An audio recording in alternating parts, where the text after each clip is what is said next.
Hello everyone, आज हम discuss करेंगे इलेक्ट्रिक मोटर। ठीक है, तो क्योंकि देखो मेरा सीधा लेक्चर इलेक्ट्रिक मोटर पे आ रहा है तो उम्मीद ये भी नहीं कर सकता कि आपको सब कुछ आता होगा, पर मेरे भाई कोशिश करूँगा कि आपको जितना भी आता है आप कैच कर पाएँ।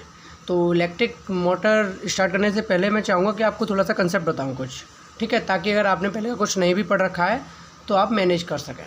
देखो भाई, जब भी कोई मैग्नेट, मान लो कोई भी एक मैग्नेट है, ए मैग्नेट है और कोई मैग्नेट बी है, हम जानते हैं कि अगर ए मैग्नेट और बी मैग्नेट पास में रखी जाएंगी तो वो एक दूसरे पे क्या लगाएंगी, फोर्स लगाएंगी।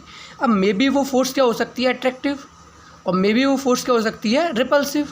यहाँ तक तो क्लियर है मेरे भाई। अब देखो इसी कंसेप्ट को आगे बढ़ाते हैं। तो फिर क्या है, जैसे कि दो मैग्नेट हैं, उन पे फोर्स लग रही थी, वो या फिर रिपल्स कर रही थी, अट्रैक्ट कर रही थी, क्योंकि वो फ्री थी मूव करने के लिए। अगर एक मैग्नेट को मैं अपने हाथ में पकड़ लूँ और दूसरी मैग्नेट को पास या आगे लेने की कोशिश करूँ, तो देखो जो मैग्नेट मेरे हाथ में है ऑब्वियसली वो तो मूव नहीं करेगी। क्या होगा, या तो वो दूसरी मैग्नेट को अट्रैक्ट करेगी या रिपल्सिव करेगी। क्लियर है। अब तुम कह रहे होगे सर इसका मतलब इसका रिलेशन इससे क्या है, इलेक्ट्रिक मोटर से। तो देखना मेरे भाई क्या रिलेशन है। देखो कोई एक वायर है, क्या है, कोई एक वायर है, इसमें आपने करंट फ्लो करा दिया आई। अब जैसे ही आई करंट फ्लो हुआ, इसके आसपास बनी मैग्नेटिक फील्ड, नो डाउट। अब क्या हुआ कि जैसे करंट कैरिंग वायर के अंदर मैग्नेटिक फील्ड बनी, और मान लिया कि कोई एक मैग्नेट पहले से ही हॉर्सशू मैग्नेट, नॉर्थ साउथ। अब ये भी मैग्नेट, ये भी मैग्नेट। अभी हमने क्या डिस्कस किया था, जब भी दो मैग्नेट मिलती हैं वो क्या करती हैं, या तो अट्रैक्ट करती हैं या रिपल्स करती हैं। यानी कि जब भी दो मैग्नेट पास आती हैं तो वो एक दूसरे पर फोर्स लगाती हैं, और उन फोर्स की वजह से वो क्या करने लगती हैं, मूव करने लगती हैं। हो सकता है पास आए, हो सकता है दूर जाए। तो जब एक बात बताओ, ये इलेक्ट्रिक करंट कैरिंग वायर है, ये मैग्नेट बन चुका क्योंकि मैग्नेटिक फील्ड प्रोड्यूस कर रहा है, और एक मैग्नेट पहले से है, तो दोनों अब क्या लगाएंगे, एक दूसरे पर फोर्स लगाएंगे। अगर दोनों फ्री हैं मूव करने के लिए तो क्या होगा, जिसकी फोर्स ज़्यादा वो दूसरे को मूव करा देगा। अगर एक फिक्स है तो कौन मूव करेगा, जो दूसरा वाला मैग्नेट होगा। तो यहाँ पर एक मैग्नेट है हमारा वायर, और दूसरी तो मैग्नेट है ही अपन की, लेकिन मैग्नेट भाई मैंने कर दी है फिक्स और वायर मैंने छोड़ दिया फ्री। तो जब ये वाली मैग्नेट इस पर फोर्स लगाएगी तो वायर क्या करेगा, मूव करेगा। यहाँ तक क्लियर है। यानी कि यहाँ से कंक्लूजन ये निकला कि जब भी करंट कैरिंग वायर किसी भी मैग्नेटिक फील्ड में रखा जाएगा तो उस पर एक फोर्स लगेगी। बिल्कुल क्लियर है। तो इसी बात को लिख लेते हैं। देखो, when a current carrying wire, when a current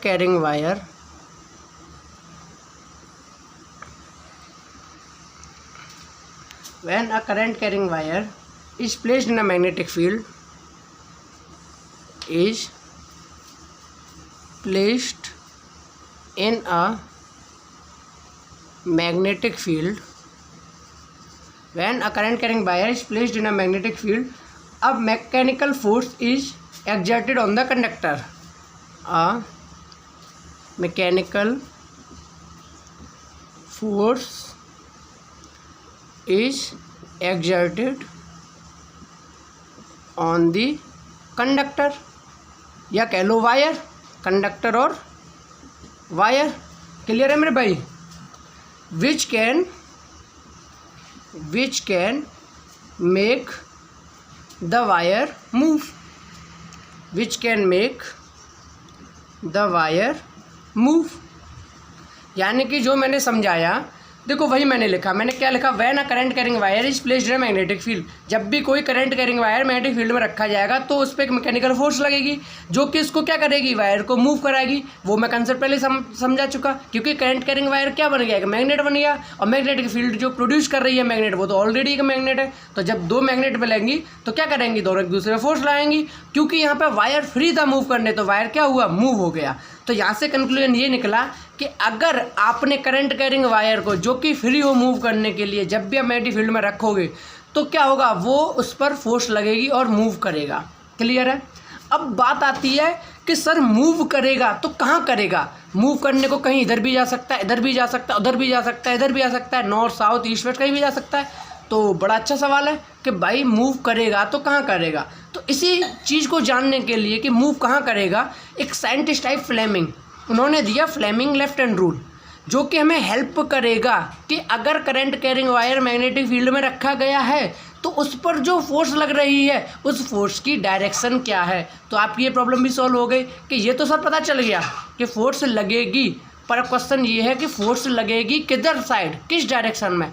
तो वो सॉल्व कौन करेगा, फ्लेमिंग का लेफ्ट हैंड रूल करेगा। तो अब समझते हैं फ्लेमिंग का लेफ्ट हैंड रूल क्या है।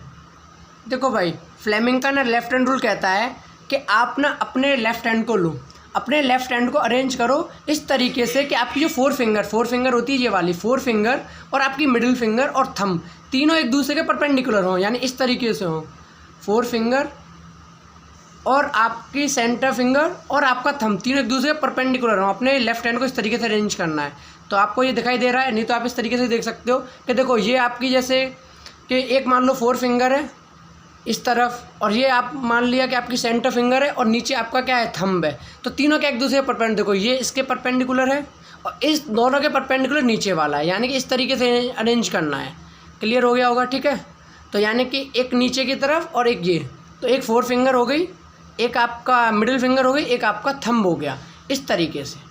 बिल्कुल क्लियर है, यानी तीनों एक दूसरे के परपेंडिकुलर होंगे। तो फ्लेमिंग का लेफ्ट हैंड रूल कहता है पहले तो अपनी लेफ्ट हैंड को इस तरीके से अरेंज कर लो। बिल्कुल क्लियर है। तो फिर देखो क्या बोलते हैं वो कहते हैं कि आपने देखो अपना लेफ्ट हैंड अरेंज कर लिया।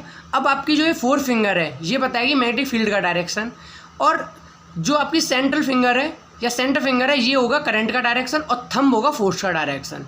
तो देखो आपको करना क्या है, आपको कुछ नहीं करना है, अपना फ्लेमिंग का लेफ्ट हैंड रूल की तरह ही अपना लेफ्ट हैंड यूज करना है। आपको मैग्नेटिक फील्ड डायरेक्शन पता होगा, क्यों, क्योंकि मैग्नेट आपने फिक्स कर रखी है, और हम जानते हैं कि मैग्नेटिक फील्ड डायरेक्शन क्या होता है, नॉर्थ टू साउथ। तो ये तो डायरेक्शन आपको पहले से ही मिल गया, मैग्नेटिक फील्ड डायरेक्शन। करंट का डायरेक्शन आपको गिवन होगा, क्योंकि करंट तो आप भी प्रोवाइड करा रहे हो, तो आपको पता होगा कि करंट हम किस डायरेक्शन में दे रहे हैं, यानी करंट पता है, मैग्नेटिक फील्ड पता है, दोनों का डायरेक्शन। तो एक काम करना कि मैग्नेटिक फील्ड को तो मैग्नेटिक फील्ड डायरेक्शन में रखना, करंट को करंट के डायरेक्शन में रखना। इन दोनों को रखने के बाद अब आपका जो थंब है वो जिस भी डायरेक्शन में बचे तो समझ लेना वही डायरेक्शन है आपकी किसकी, उस फोर्स की जो कि आपके उस वायर पे जिसमें कि इलेक्ट्रिक करंट फ्लो कर रहा है उस पर लगने वाली है। यानी कि अगर इस तरीके से है तो फोर्स कहाँ लगेगी, ऊपर। अब मान लो मैग्नेटिक फील्ड है इस तरफ, करंट है इस तरफ, तब भी फोर्स कहाँ लगेगी, ऊपर की तरफ। अब इस वाले केस को देखते हैं। इस वाले केस में क्या हो रहा है, मैग्नेटिक फील्ड तो इसी तरफ है पर करंट का डायरेक्शन जो इधर था अब हो गया उस तरफ, यानी देखो फोर्स की डायरेक्शन भी बदल गई। यानी कि आपको कुछ नहीं करना, मैग्नेटिक फील्ड की डायरेक्शन में फोर फिंगर रखनी है, सेंटर फिंगर करंट की डायरेक्शन में रखनी है। आपका जो थंब होगा वो आपको देगा किसकी डायरेक्शन, कंडक्टर पे जो फोर्स लग रही है वो किस डायरेक्शन में लगेगी वो आपको बताएगा आपका थंब। तो ये भी प्रॉब्लम सॉर्ट आउट हो गई कि भाई current carrying conductor magnetic field में रखेंगे, फोर्स लगेगी, okay. Current carrying conductor force कहाँ लगेगी, वो हो गया फ्लेमिंग के लेफ्ट हैंड रूल से। बिल्कुल क्लियर है, यहाँ तक कोई डाउट? तो यहाँ तक था आपका कंसेप्ट जो कि ज़रूरी था इलेक्ट्रिक मोटर को समझने से पहले, क्योंकि इलेक्ट्रिक मोटर जो वर्क करती है उसी प्रिंसिपल पर करती है कि जब भी करंट कैरिंग कंडक्टर को मैग्नेटिक फील्ड में रखा जाता है तो उस पर फोर्स लगती है। तो मैंने आपको कंसेप्ट देने की कोशिश की कि वो फोर्स क्यों लगती है, किस तरह से लगती है, फोर्स किस लिए लग रही है। क्लियर हो गया, फोर्स इसलिए लग रही थी क्योंकि दोनों मैग्नेट की तरह बिहेव कर रहे थे। क्लियर है। अब इलेक्ट्रिक मोटर पर आ जाते हैं हम। इलेक्ट्रिक मोटर,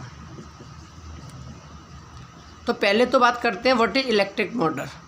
तो देखो इलेक्ट्रिक मोटर एक डिवाइस होती है, इलेक्ट्रिक मोटर एक डिवाइस होती है जिसका काम होता है कि इलेक्ट्रिकल एनर्जी को कन्वर्ट करना है मैकेनिकल एनर्जी में। It is a device, it is a device which convert, it is a device which convert electrical energy into mechanical energy. Mechanical energy क्या होती है, जो कि एनर्जी आपको फिजिकली देनी पड़ती है, ठीक है। तो आपको एनर्जी फिजिकली ना देनी पड़े तो इसलिए आप क्या करते हो, इलेक्ट्रिक एनर्जी की हेल्प से आप क्या करते हो, मैकेनिकल एनर्जी प्रोवाइड करते हो। तो एक ऐसी डिवाइस जो कि क्या करे, इलेक्ट्रिक एनर्जी को कन्वर्ट कर दे मैकेनिकल एनर्जी में। जैसे कि सपोज करो आपका पंखा है, तो अब आपका पंखा क्या करता है, घूमता है और आपको हवा देता है। अब आपसे बोला जाए कि एक काम कर भाई, तू खड़ा हो जा और पंखे को हाथ से घुमाता रहे, तो ये भी तो मैकेनिकल एनर्जी हुई। लेकिन भाई क्या ये पॉसिबल है, और क्या आप इतनी स्पीड से पंखे को घुमा पाओगे और कितनी देर तक घुमा पाओगे।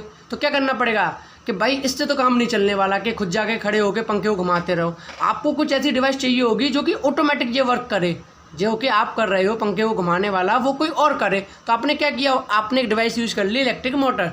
अब मोटर क्या करेगी, उसको मैकेनिकल एनर्जी प्रोवाइड करेगी। तो अब आपको कोई भी कुछ काम नहीं करना, आपको बस क्या करना है, इलेक्ट्रिक मोटर यूज़ करनी है जो कि मैकेनिकल एनर्जी प्रोवाइड करेगी। तो आपको क्लियर हो गया कि मोटर का वर्क कैसे करती है। मोटर इलेक्ट्रिकल एनर्जी को मैकेनिकल एनर्जी में कन्वर्ट करती है। ओके, अब प्रिंसिपल ऑफ इलेक्ट्रिक मोटर देखते हैं। Principle of electric motor.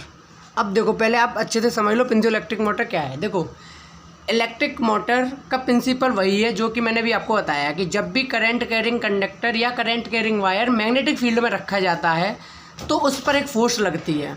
Clear है। लेकिन वहाँ पे मैंने बोला कोई भी कंडक्टर, लेकिन यहाँ पर इलेक्ट्रिक मोटर में क्या है कि आपको कंडक्टर जो है या आपका जो वायर है उसकी शेप रेक्टेंगल शेप में लेनी है, यानी आपको जो वायर लेना है वो इस शेप में लेना है। क्लियर है। आपको वायर क्या लेना है, रेक्टेंगल शेप में रखना है। अब ये क्या हो गया, वायर ABCD, ये वायर हो गया। और यहाँ पे मैग्नेटिक फील्ड देनी है। मैग्नेटिक फील्ड ऐसे दे सकते हैं, ये मान लो आपका हो गया नॉर्थ और ये आपका हो गया इस तरफ साउथ। तो मैग्नेटिक फील्ड कहाँ होगी, north to south, north to south, north to south. यानी मैग्नेटिक फील्ड के बीच में आपने रख दिया करंट कैरिंग कंडक्टर, यानी कि जो कि कैसा, रेक्टेंगल शेप का। क्लियर है। अब यहाँ पे क्या करेगा, करंट फ्लो करेगा। क्लियर है। अब देखो क्या होगा, ये भी मैग्नेट, अब जैसे करंट फ्लो किया ये भी मैग्नेट, तो इन दोनों मैग्नेट क्या करेंगे, एक दूसरे पर फोर्स लगाएंगी। तो उसी फोर्स की वजह से अब क्या होगा, ये जो है रोटेट करना शुरू कर देगा। अब रोटेट किस तरीके से करेगा वो हम इसका वर्किंग में अच्छे से एक्सप्लेनेशन देखेंगे, कंसेप्चुअली कि वर्किंग कैसे करता है, क्या यहाँ पे हो रहा होता है। लेकिन अभी आपको सिर्फ मैं प्रिंसिपल समझा रहा हूँ। क्लियर हो गया। तो आपने जैसे current carrying wire magnetic field में रखा, इस पर लगेगी फोर्स, और फोर्स लगने की वजह से क्या होगा, ये रोटेट करना शुरू कर देगा। क्लियर है मेरे भाई। तो लिख लो इसको थोड़ा सा जो मैंने अभी समझाया। A motor work on the principle, a motor work on the principle that when a rectangular coil, अभी मैंने समझाया था ना, रेक्टेंगल वाली कॉइल रखी थी, when a rectangular coil is placed in a magnetic field, is placed in a magnetic field and when current is passed through it, and when current is passed through it a force is exerted या acts, a force is acts on the coil, a force is acts on the coil which rotate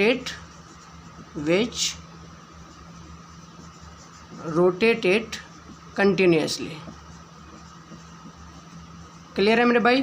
तो क्या हुआ कि जब भी rectangular coil magnetic field में रखी जाएगी उस पर एक फोर्स लगेगी, और फोर्स लगने की वजह से वो कंटिन्यूसली मूव करेगी। अब क्या करना है आपको, कुछ नहीं करना, जो रेक्टेंगुलर कॉइल मूव कर रही है उससे आपको एक साफ्ट एक हैंडल जो है वो लग जाएगा, और जो हैंडल है वो भी मूव करने लगेगा रेक्टेंगुलर कॉइल के साथ साथ। और उससे क्या होगा, आप आगे साफ्ट के या हैंडल के आगे जो भी चीज़ लगाओगे वो ऑब्वियसली अपने आप घूमने लगेगी, यानी कि उससे क्या मिल गई, मैकेनिकल एनर्जी मिल गई। तो जो काम आप खुद कर रहे थे अपने हैंड से घुमाने का, वो कौन कर रहा है, अब वो काम कर रहा है इलेक्ट्रिक मोटर। क्लियर है। तो भाई ये था आपका प्रिंसिपल इलेक्ट्रिक मोटर तक। अब आपका बचा वर्किंग और कंस्ट्रक्शन कि इलेक्ट्रिक मोटर बनती कैसे है, उसमें क्या क्या चीज़ें यूज होती हैं, और दूसरा वर्किंग कि देखो भाई इतना तो पता चल गया कि उसमें फोर्स लगेगी, रोटेट करेगी, पर एक्चुअल में ऐसा हो क्या रहा होता है वहाँ पे कि वो रोटेट करना स्टार्ट कर देती है। तो ये हम समझेंगे वर्किंग में। क्लियर है। आपको किसी तरह का कोई भी डाउट हो तो आप मुझे कमेंट बॉक्स में बता सकते हैं, मैं कोशिश करूँगा कि उसका आपको रिप्लाई करूँ। Okay, thank you.